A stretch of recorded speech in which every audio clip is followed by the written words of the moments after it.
Friends अस्सलाम वालेकुम। तो आज का जो हमारा टॉपिक है वो टैबलेट्स के ऊपर है। अब हमें पता होना चाहिए कि टैबलेट्स होती क्या हैं। देखें, सबसे पहले याद रखिएगा, टैबलेट्स हमारे पास ओरल यूनिट डोजेज फॉर्म है। ओरल यूनिट डोजेज फॉर्म का सिंपली मतलब ये है, आपको मैं एक एग्जांपल से समझाता हूँ उसको।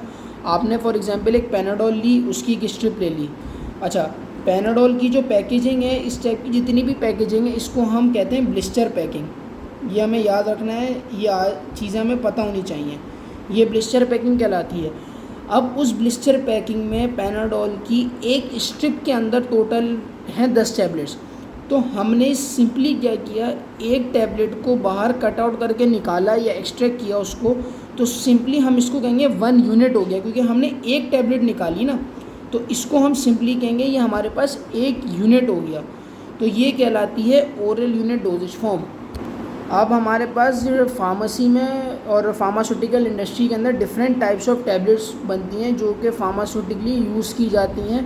उसके अंदर सबसे पहले बात है कि टैबलेट ज़्यादातर कंप्रेस होती हैं। तो नंबर 1 जो टाइप हम डिस्कस करने जा रहे हैं वो कंप्रेस टैबलेट है। और एक मेजर पॉइंट ये है कि पाकिस्तान के अंदर सबसे ज़्यादा फार्मास्यूटिकल इंडस्ट्री जो अभी ओरल यूनिट डोजेज फॉर्म बना रही है, उसके अंदर टैबलेट्स और कैप्सूल्स ही हैं। तो नंबर 1 जो हम आज टाइप डिस्कस करने जा रहे हैं टैबलेट्स की, वो है कंप्रेस टैबलेट्स। सबसे पहले हमने याद रखना है कि नॉर्मली कंप्रेस टैबलेट वो होती हैं जो कंप्रेशन मशीन के थ्रू ईज़िली कंप्रेस हो जाती हैं। अब इसकी भी पूरी कंप्रेशन मशीन की पूरी साइकिल है, वो मैं आपको फर्दर आगे बताऊंगा जब हम प्रोसीजर पे बात करेंगे। तो आज हम सिर्फ टाइप्स ऑफ टैबलेट बता रहे हैं। टाइप्स ऑफ टैबलेट में हमारे पास ये है कि बेसिकली नॉर्मल कंप्रेशन मशीन से कंप्रेस हो जाती है। इसके अंदर एपीआई होते हैं, डिफरेंट एक्सीपिएंट होते हैं और डाइल्यूएंट होते हैं। देखें, एक्सीपिएंट का काम स्टूडेंट्स आपको पता है कि क्या होता है। एक्सीपिएंट बेसिकली क्या है, हमारे पास टैबलेट को स्टेबल करने के लिए यूज़ हो रहा है, टैबलेट की बेसिकली स्टेबिलिटी बढ़ा रहा है। नंबर 1 चीज़, टैबलेट की स्टेबिलिटी बढ़ा रहा है, उसकी एफिकेसी को बैलेंस कर रहा है और उसको जो हैज़ार्डस कंडीशन है उससे बचा रहा है। मेजर इसके ये काम है। अगर ये काम कर रहा है हमारे पास एक्सीपिएंट, और जो भी हम एक्सीपिएंट यूज़ करेंगे टैबलेट की मैन्युफैक्चरिंग में, वो हमारे एपीआई के साथ मैच करता हो, उसकी प्रॉपर्टीज़ मैच करती हैं। दूसरा है हमारे पास डाइल्यूएंट। डाइल्यूएंट का मतलब ये कि जो भी हम टैबलेट के अंदर डाइल्यूएंट डाल रहे हैं ना, उसका काम ये कि वो नेसेसरी बल्क प्रोवाइड करेगा। बल्क से मुराद ये कि एक टैबलेट को वेट प्रोवाइड करता है स्पेसिफिक। बाइंडिंग एडेसिव एजेंट्स होते हैं, बाइंडर्स और एडेसिंग एजेंट क्यों डालते हैं, जब हम टैबलेट को कंप्रेस करते हैं ना तो वो टूट जाती हैं, तो उसके लिए हम बाइंडिंग और एडेसिव एजेंट डालते हैं। उसके अंदर एक और कंडीशन भी होती है कि अगर आपने टैबलेट के अंदर बहुत ज़्यादा फाइन पाउडर डाल दिया है तो उसकी वजह से भी टैबलेट टूट जाती है। तो हमें इस चीज़ का ध्यान रखना होता है कि हम ज़्यादा फाइन ज़ैटी करें और उसके साथ हम बाइंडर्स और एडेसिव एजेंट डाल देते हैं, जिसकी वजह से टैबलेट जो है हमारी वो टूटती नहीं है। दूसरा जो है हम इसके अंदर यूज़ करते हैं डिसइंटीग्रेट एजेंट। डिसइंटीग्रेट एजेंट का काम ये होता है कि वो बेसिकली टैबलेट की डिसोल्यूशन करवाती है। अब टैबलेट की डिसोल्यूशन करवाएगी। और दूसरा है डिसइंटीग्रेट एजेंट होते हैं जो टैबलेट की डिसइंटीग्रेशन करवाते हैं।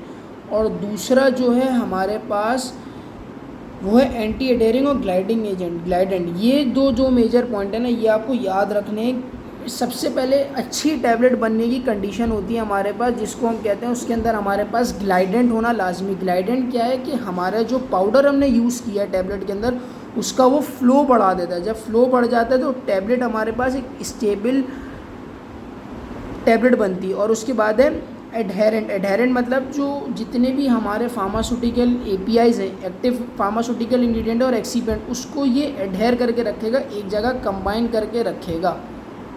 अब हम जो दूसरी टैबलेट की टाइप की बात कर रहे हैं वो मल्टीपल लेयर टैबलेट है। मल्टीपल लेयर टैबलेट जो है डियर स्टूडेंट, वो हमें नाम से ही समझ आ रहा है, वो हमें नाम से ही इंडिकेट कर रहा है कि इसके अंदर जो है टैबलेट की एक से ज़्यादा लेयर है। मल्टीपल टैबलेट लेयर जैसे समझ आ रहा है, एक ही बार कंप्रेस नहीं हो सकती, ये मल्टीपल कंप्रेस होती है। ये जो है फॉर एग्जांपल हमारे पास एक शेल है, शेल के अंदर ना टैबलेट है।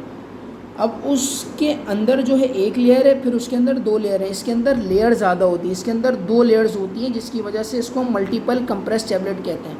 अब बेसिकली नॉर्मल कंप्रेशन मशीन से कैरी आउट नहीं हो सकती, तो हम इसको मल्टीपली कंप्रेस करते हैं। और ये ज़्यादातर आपने देखा होगा हाइपरटेंशन की जो पेशेंट्स हैं उनके अंदर ये टैबलेट की यूजेज बहुत ज़्यादा होती है। और इसका काम क्या है, बेसिकली ये जाके स्टमक में डिसइंटीग्रेट हो जाती है। तो जाहिर सी बात है टैबलेट है तो उसके अंदर हम डिसइंटीग्रेट एजेंट भी यूज़ करेंगे। उसका काम क्या था, जैसे मैंने आपको पीछे बताया था, डिसोल्यूशन के फिनोमेना को करवाएगी। उसके बाद क्या होता है, इसके अंदर लेयर्स होती हैं, जैसे मैंने आपको बताया प्रीवियसली मल्टीपल कंप्रेसिबिलिटी ना, इसके अंदर 2 लेयर्स होती हैं। जो एक लेयर है वो इमीडिएट काम करेगी, इमीडिएट से मुराद ये है कि वो ड्रग को फ़ौरन रिलीज़ करवाएगी, और दूसरी जो लेयर है ड्रग की, वो ड्रग को स्लोली रिलीज़ कराएगी। अब जो स्लोली रिलीज़ करवा रही है, इस ड्रग के अंदर हम एक ऐसा पॉलीमर यूज़ करते हैं जो ड्रग को जो रिलीज़ करवा रही है ना, उसको वो देर से रिलीज़ करवा रही है। ये हमें पता, वो ड्रग को जो रिलीज़ करवा रही है वो हमें उस ड्रग को देर से रिलीज़ करवा रही है। और ये जब दूसरी लेयर ड्रग को रिलीज़ कब करवाएगी, जब पहली वाली डिज़ोल्व हो जाएगी, या पहली वाली ड्रग जो है लेयर एलिमिनेट हो जाएगी। तो ये आज हमने 2 टाइप्स डिस्कस किए हैं। फर्दर इसके बाद हमारे पास बहुत सी टाइप्स हैं जो इंशाल्लाह आगे मैं डिस्कस करूँगा।